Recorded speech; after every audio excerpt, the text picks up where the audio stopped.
Today, we're going to talk about Assembly Manager inside of Vericut.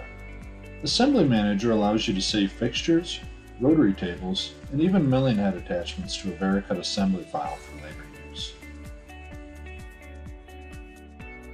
In order to export an assembly to Assembly Manager, in the project tree, right-click on the component, select Export Assembly, then New or Existing Library. Make sure the subcomponents checkbox is checked to export the entire assembly, then click OK. Now that the Vice assembly has been saved to a Vericut assembly file, we're going to go over the steps of importing it into a different machine in another project. Double-clicking on the Assembly Library component in the project tree opens the Assembly Manager. Clicking on each assembly, we can get a preview of what we already have stored in this file.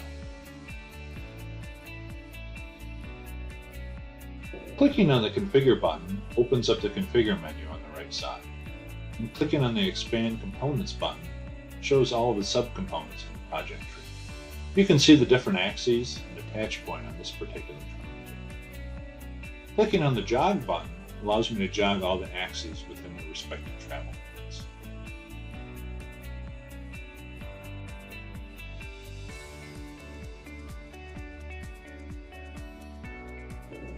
Because the Vice was saved into a different assembly file, we'll need to import it into this one. To do this, click on the Import Assembly button, then select the one you want. Then click the Import button and close out the window.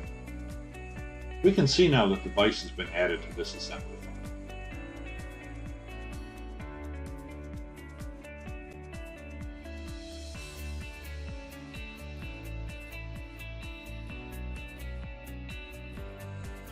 Importing the Vice is simply a matter of dragging and dropping it onto the attach point in the project tree.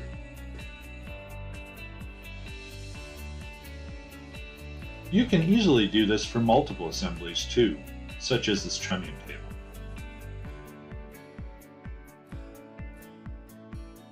You can see here how easy it was to import assemblies into your project using Assembly Manager. Thank you for watching this video.